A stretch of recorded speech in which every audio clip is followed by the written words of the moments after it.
할렐루야. 수요 성화 예배에 나오신 우리 성도님들 진심으로 환영하고 축복합니다. 삼척 날씨가 정말 좋은데요. 우리 교육자분들이 새로 삼척에 오시면 제가 삼척 날씨는 5월달 이후로부터 좋은 것 같아요 라고 이렇게 소개합니다.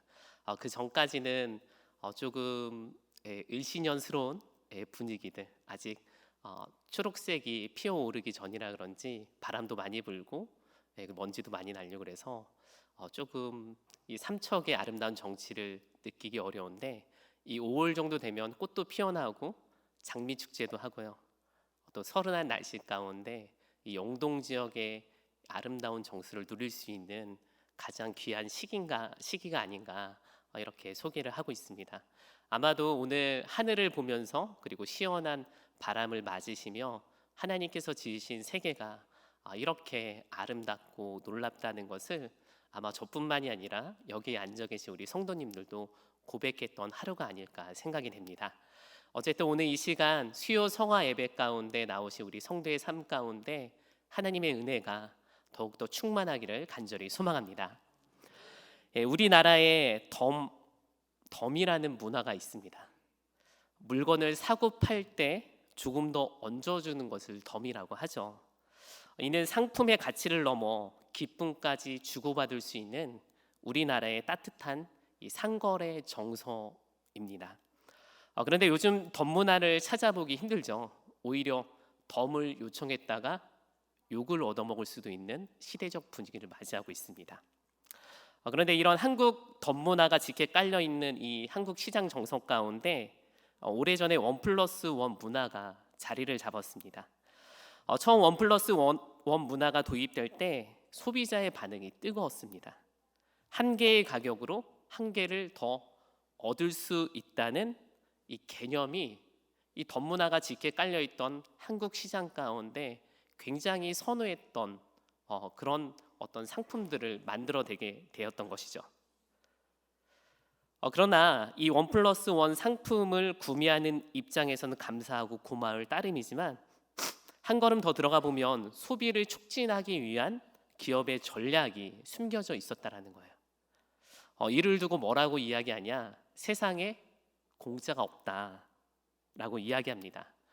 왜 예수인가 두 번째 시간의 주제가 노 마일리지라는 주제를 통해서 이 세상은 반드시 기브 앤 테이크, 줬을 때 받는 정서라는 걸 이야기하고 있지만, 예수 안에서만큼은 그렇지 않다라는 것, 예수님의 구원만큼은 주고 받는 것이 아니라 값없이 누리는 은혜라는 것을 나누었습니다. 이 땅의 제도나 교육, 복지, 사회의 모든 시스템은 우리가 이 땅을 살아갈 때 없어서 안 되는 중요한 도구입니다. 그러나 이 제도 또한 정해진 범위와 그 대상을 벗어나는 순간 그 어떤 역할도 우리에게 해줄 수 없게 되는 것을 알 수 있다는 것이죠. 그러나 오늘 본문 로마서 5장 8절은 뭐라고 이야기하느냐? 우리가 죄인 되었을 때, 그 범위와 대상에서 완전히 벗어나는 그때 예수 그리스도께서 우리를 위해서 대신 죽으심으로 하나님의 사랑을 확증했다는 거예요. 이 세상은 1+1이라는 개념을 통해서 더 주는 것 같지만 그 안에 뭐예요? 기브 앤 테이크가 숨겨져 있다는 거예요. 그 어떤 것도, 인간의 모든 관계도 주거니 받거니 이 사회적 정서의 문화 안에 갇혀 있지만, 예수님께서는 우리가 그 어떤 대상이 되지 않았을 때 우리를 위해서 대신 죽었다라는 거예요. 이것이 바로 하나님의 은혜이자 하나님의 사랑이라는 것입니다. 오늘 수요 성화 예배 왜 예수인가 벌써 7번째 시간을 맞이하고 있는데요. 왜 예수인가 이 주제를 붙든 이유는 부활절 이후 우리가 교회 안에서 예수의 가치를 더욱더 견고히 붙잡고자, 교회력을 기념하는 것도 중요한데 이것이 단순히 기념에서만 끝나는 것이 아니라 정말 내 안에 예수인가라는 질문을 우리 스스로에게 던져보자라고 하는 거예요. 신앙이 차급 재미있는 게 한 번 은혜 받았다고 해서 이것이 영원하지 않더라고요. 계속 새롭게 갱신하고 갱신해야지만 하나님의 은혜가 더욱더 새롭고 크고 깊다는 것을 누리는 오묘한 진리가 있습니다.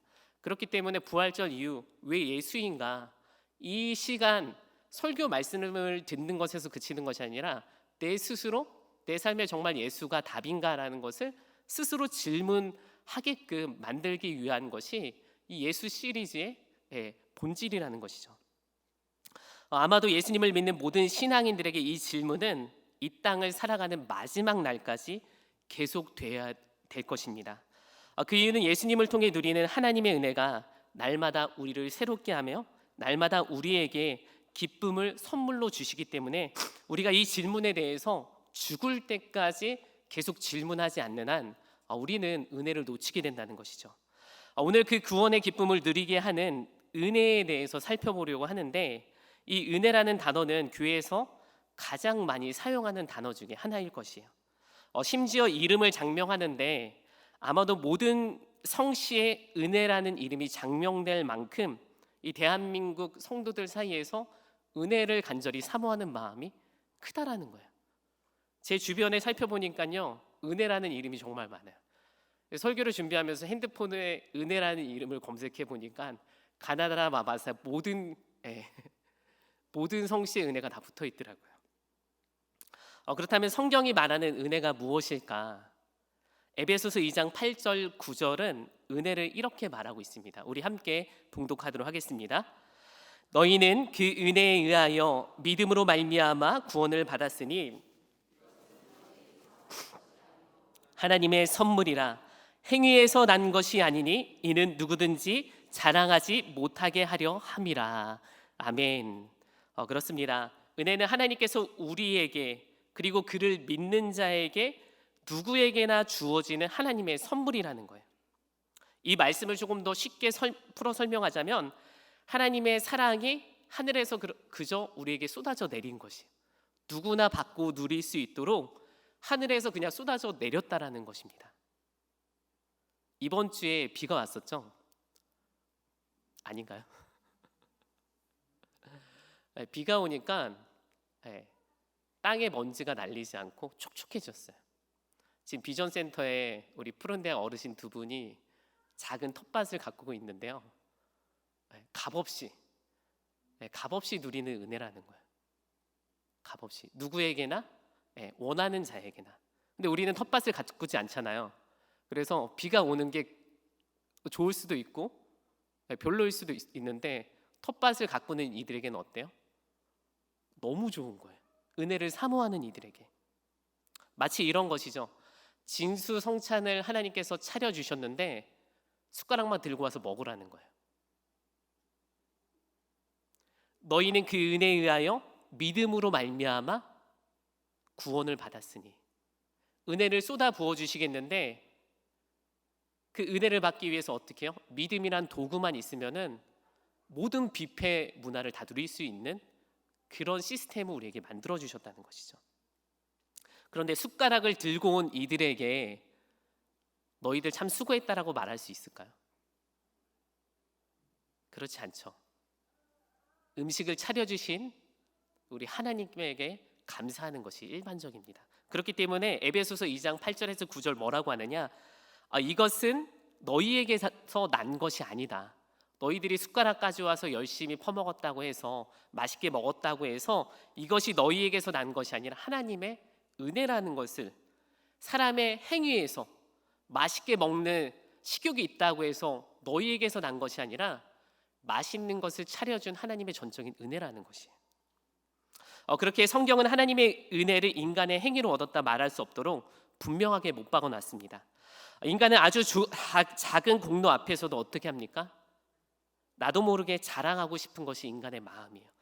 구약 성경 곳곳을 보게 되면 전쟁 앞에서 하나님이 너희들의 의를 자랑하지 못하도록 어떻게 해요? 하나님의 독특한 방법으로 전쟁을 치르게 하세요. 기드온의 300용사로 줄을 수밖에 없던 것이 하나님의 놀라운 은혜를 경험케 하기 위해서 하나님이 그러한 말도 안 되는 숫자로 전쟁에 임하게 하신 것이죠. 자신의 공로로 인해 하나님의 더 큰 은혜와 사랑을 누리지 못하는 종교적 시스템에 갇힐까 봐 하나님께서 이것이 우리에게서 난 것이 아니라는 것을 명확하게 못 받고 있다는 것이죠. 누가복음 4장 18절에서 19절, 예수님께서 이 땅에 오셔서 이 땅의 모든 사회적 종교적 시스템 안에 갇혀 있어서 은혜를 누리지 못하는 이들에게 은혜를 선포하십니다. 우리 함께 말씀을 우리 봉독하도록 하겠습니다. 주의 성령이 내게 임하셨으니 내게 기름을 부으시고 나를 보내사 포로된 자에게 자유를, 눈먼 자에게 다시 보게 함을 전파하며 눌린 자를 자유롭게 하고 주의 은혜를 전파하게 하려 하심이라. 아멘. 예수님께서 이 땅에 오신 이유는 이 땅의 종교적 시스템에 갇혀서 허우적거리는 죄인들에게 은혜의 해를 선포하기 위해서 오셨다는 거예요.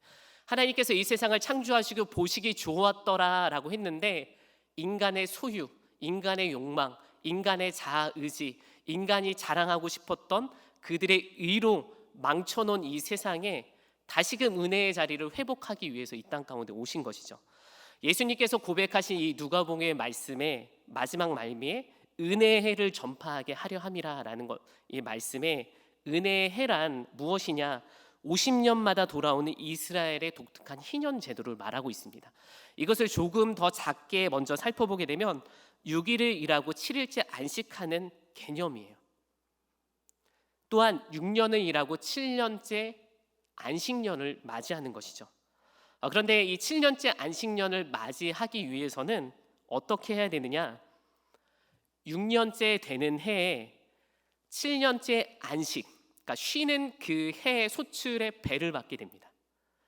그러니까 하나님께서 안식년 제도를 허락하셨는데 이때 마음 편히 쉴 수 있도록 그 해 먹을 것을, 그 해 먹을 소출을 배로 준다는 거예요. 그래서 6년째 내가 거둬들이는 소출과 함께 7년째 쉬는 소출까지 어떻게 해요?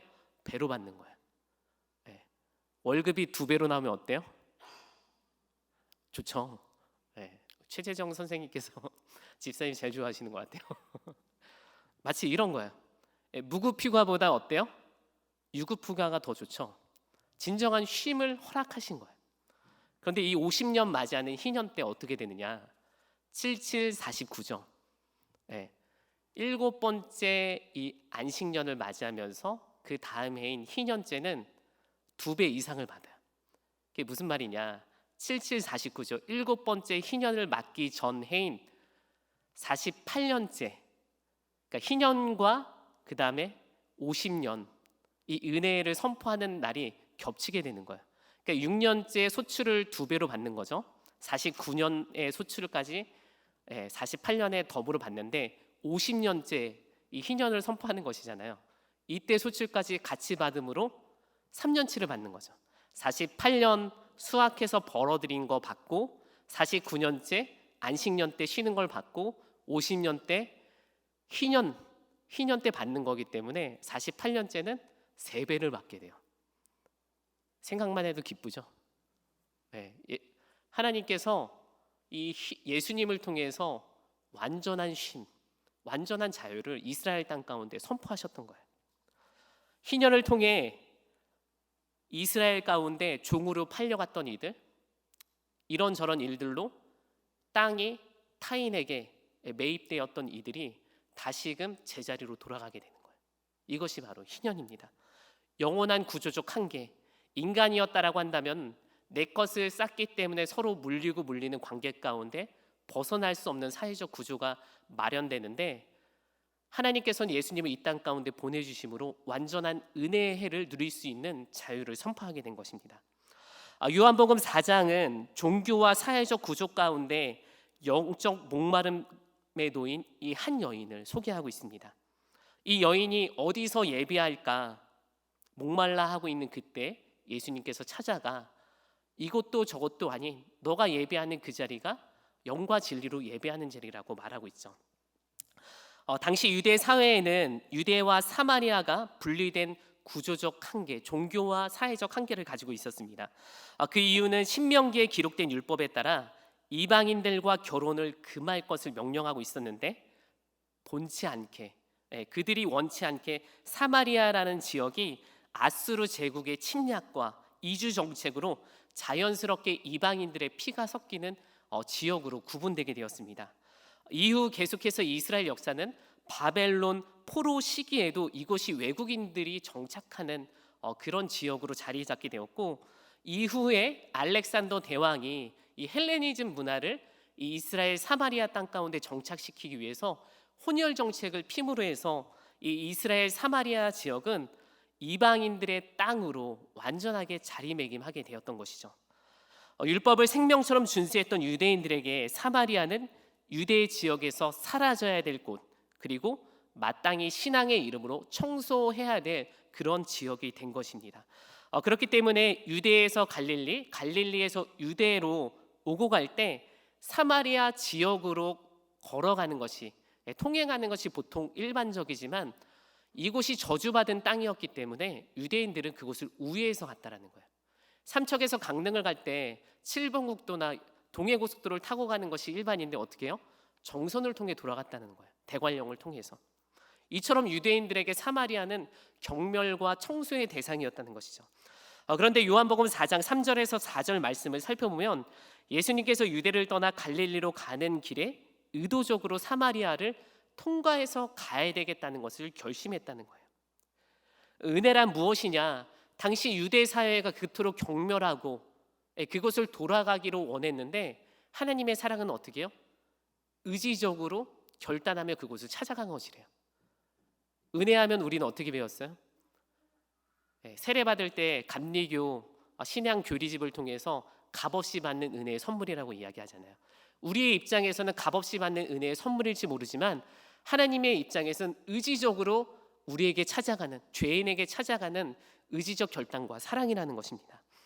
예수님께서 사마리아 여인에게 찾아가 물을 달라 말을 건네죠. 유대인은 사마리아인과 상종하지 않는 것이 일반인데 낯선 유대 남자가 자신에게 물 좀 달라 말하니 이 사마리아 여인은 예수님의 속내가 무엇인지 경계하게 됩니다. 자신을 경계하는 사마리아 여인에게 예수님은 이렇게 말씀하시죠. 오늘 요한복음 4장 10절 우리 말씀 함께 봉독하도록 하겠습니다. 예수께서 대답하여 이르시되 내가 만일 하나님의 선물과 또 내게 물 좀 달라 하는 이가 누구인 줄 알았다라면 내가 그에게 구하였을 것이요 그가 생수를 내게 주었으리라. 오물물을 앞에 두고 하나님의 선물과 생수를 이야기하는 예수님의 말씀이 마치 수가성 여인, 사마리아 여인 자신의 삶을 비웃기라도 하는 듯이 얘기하는 말투로 이 여인에게 들렸던 것이죠. 화가 난 사마리아 여인은 물 기를 그를 도 없는 예수님을 향해서 예수님, 하나님의 선물, 생수 그런 거 있으면 나에게 좀 주세요 하면서 반문하고 있다는 거예요. 내가 이곳에서 평생토록 생수를 떠서 먹었는데 갑자기 난데없이 유대인 남자가 찾아와서 내가 지금 말하고 있는 내가 누군지 알았다라고 한다면 하나님의 선물과 또한 내가 생수를 달라고 하는 이가 누구인지 알았다면 영원히 목마르지 않는 생수를 너에게 주었을 거야 라고 말하는 이에게 투정하면서 말하고 있다는 것이에요. 서로가 말하는 생수의 의미가 달랐다는 것입니다.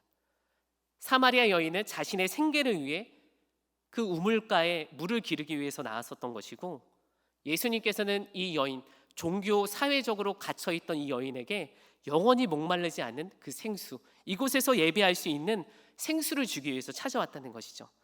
예수님께서는 이 여인이 자신을 향해서 말하는 것을 깨닫지 못하자 이렇게 질문하게 되죠. 내 남편을 불러오라. 순간 여인은 뜨끔합니다. 이 여인이 한낮에 우물을 찾았던 이유도 자신의 삶이 부끄러웠기 때문에 당시 중동에서 한낮 뜨거울 때는 활동하지 않았던 시기였기 때문에 대부분 해가 지고 나서 물을 기르거나 아니면 해가 없는 때에 물 기르는 것이 일반인데 이의 삶이 부끄러웠기 때문에 뜨거웠던 그 저고에 우물물을 찾았다는 것이에요.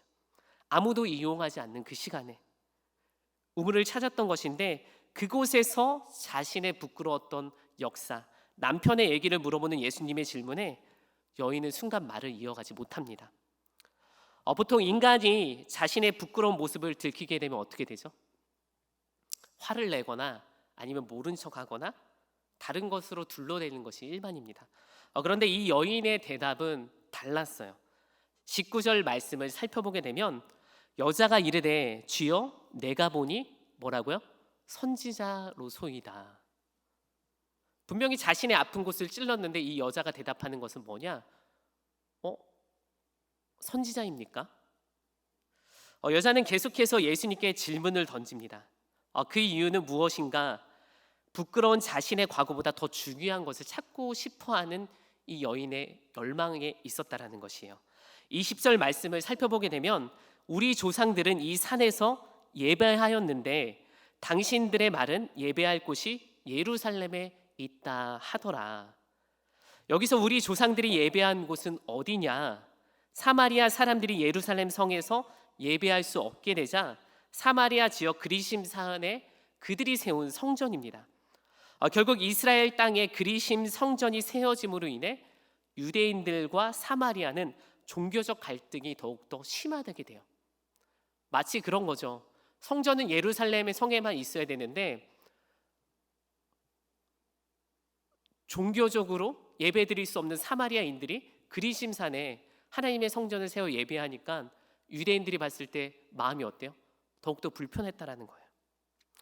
심지어 이 사마리아 종교인들은 그들이 예루살렘 성에 가서 예배할 수 없게 되자 이 성전, 사마리아 지역에 세운 이 성전의 정통성을 강조하기 위해서 사마리아 오경이라는 것을 자신이 스스로 율법을 기록하게 되는데 이곳에서 하나님을 뭐라고 기록하느냐? 하나님을 복수, 엘로힘이라는 복수, 하나님을 복수라고 기록해야 있는 성경을 단수로 바꾸게 됩니다. 엘라라는 단수로 바꾸게 돼서 예루살렘 성에 가지 않아도 이 사마리아에 있는 그리심산에 있는 이 성전에 있는 하나님이 유일신이야. 그렇기 때문에 너희들 마음 편히 예배해도 돼라고 하면서 어떻게 해요? 그들이 성경을 새롭게 쓰고 해석하고 있다라는 거예요. 그들의 불편한 부분들을 가려주기 위해서 사마리아 오경을 그들이 수정했다라는 겁니다. 이러한 종교적 사회적 배경 가운데 성장한 사마리아 여인에게 남편이 6번이나 바뀌며 겪는 고통의 삶은 근본적으로 그의 삶을 매우 무겁게 했다라는 거예요. 그렇기 때문에 어렸을 때부터 그리고 또한 남편이 바뀔 때마다 어떻게 해요? 그리심 성전에 올라가서 날마다 기도하면서 그의 무거운 삶을 바꾸고자 했는데 이것이 채워지지 않는 거예요. 채워지지 않으니까 마음이 어떤 마음이 들어요? 혹여 예루살렘 성에 가서 예배하면은 이 부족한 목마름이 채워질까? 혹여 그곳에 가면은 내가 하나님께 직통 계시라도 받을 수 있지 않을까? 나에게 십자가처럼 여겨졌던 이 남편에 대한 문제가 해결되지 않을까라는 마음이 찾아왔다는 거예요. 우리 성도들 중에 가끔 전 보러 가신다는 분들의 얘기를 들을 때가 있어요. 그런 거죠. 오죽 답답했으면 믿으시는 분들이 전 보러 가겠습니까? 사마리아 여인에게 이 남편이 6번 정도 바뀔 정도의 삶을 살아가고 있으니 얼마나 그의 삶이 답답했길래 예루살렘 성전에 가면 하나님 만날 수 있을까 하는 그런 갈망이 이 안에 있었다라는 것이에요. 누가복음 19장 41절의 말씀을 살펴보면 예수님이 예루살렘 성전을 향해서 우시는 장면이 나오게 됩니다. 사마리아 이 여인이 예루살렘 성에 가서 예배하면 혹여 자신의 그 갈증을 해결할 수 있을까 생각했는데 예루살렘 실상, 그 실상은 그렇지 못했다는 거죠. 죄악으로 덮어진 종교적 시스템으로 덮어진 이곳을 향해 예수님을 바라보면서 눈물을 흘리셨다는 거예요. 이제 곧 무너질 예루살렘 성, 이것이 바로 그 현실 사마리아뿐만이 아니라 예루살렘 성 안에서 벌어진 실상이었다는 것이죠. 요한복음 5장에 베데스다 연못에 38년 동안 누워있던 병자의 얘기가 나오게 됩니다. 베데스다의 뜻은 하나님의 자비가 있는 집이죠. 그런데 하나님의 자비와 사랑은 어디로 갔는지 사람들이 만들어 놓은 전통과 중심으로 인해서 오히려 더 고통받는 곳이 되었어요. 요한복음 5장 4절의 말씀을 우리 함께 봉독하도록 하겠습니다. 이는 천사가 가끔 못에 내려와 물을 움직이게 하는데 움직인 후에 먼저 들어가는 자는 어떤 병에 걸렸든지 낫게 되밀어라. 이게 무엇이냐? 율법도 아니죠. 그들이 가지고 있는 전통이었어요. 그런데 천사가 내려와서 가끔 물이 일렁일 때, 물이 일렁이는 그 현상이 뭐래요? 천사가 내려왔다는 거예요.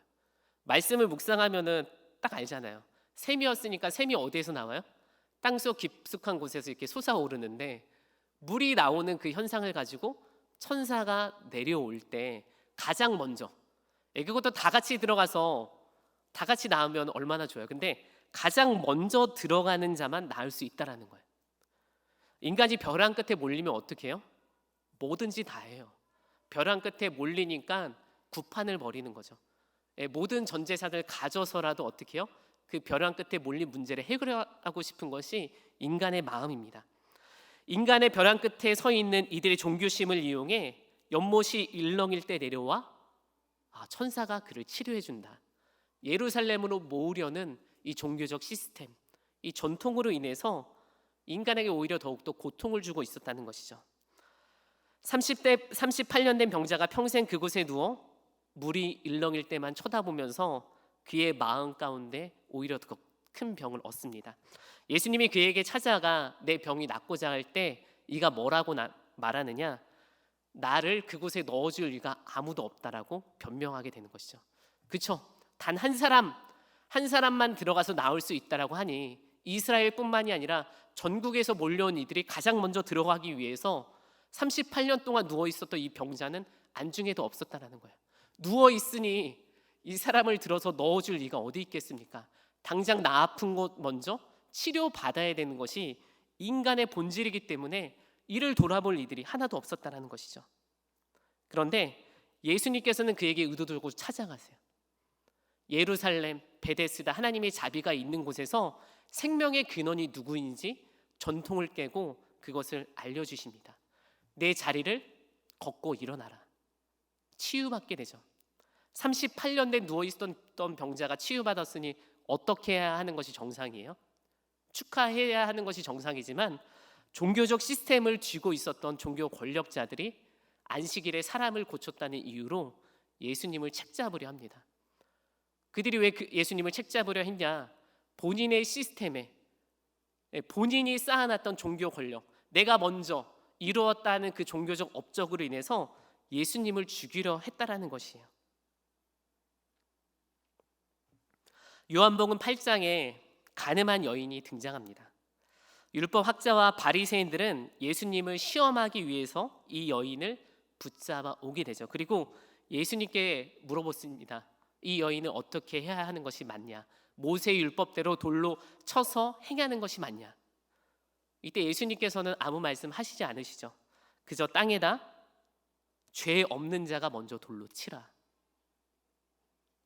돌을 들고 있었던 이 여인을 율법의 의로 행하려던 모든 이들이 자신이 죄인이라는 것을 깨닫고 돌아가는 은혜를 깨닫게 해주셨습니다.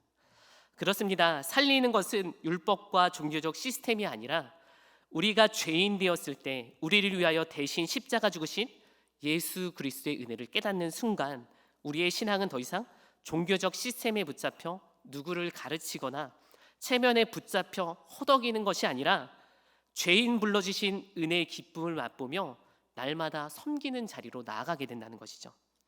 사랑하는 성도 여러분, 요즘 큰빛교회가 예배의 자리를 다시금 세우기 위해서 우리 성도들에게 예배의 문화를 강조하고 있어요.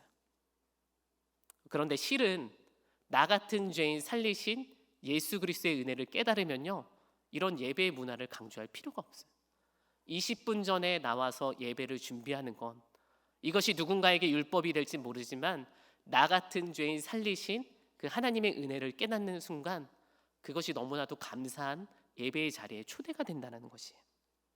나 같은 죄인 살리신 은혜를 먼저 깨닫는 순간 100데나리온 빚진 자에게 다가가 멱살 잡지 않는다는 것입니다. 말씀을 마무리합니다. 왜 예수인가 이 시리즈를 통해 우리 신앙생활의 기쁨을 잃어버린 우리의 신앙생활의 단면을 보게 된다면 내가 십자가에 달려 죽을 수밖에 없었는데 예수님께서 2000년 전에 오셔서 그 대속의 죄를 값없이 행했다는 것, 이것을 깨닫게 되면요, 우리는 왜 예수인가? 종교적 시스템이 아니라 예수 안에 날마다 우리에게 주시는 기쁨, 날마다 우리에게 주시는 은혜가 숨겨져 있다는 것을 깨닫게 된다는 것이에요. 바라기는 이 시간을 통해서 다시금 예수가 우리의 삶의 주인이고 오직 예수가 우리의 삶에 은혜로 다가와야지만 우리 성도의 삶 가운데 신앙생활이 성령으로 인해서 충만이 졌고 충만한 성령의 열매가 맺는다는 것입니다.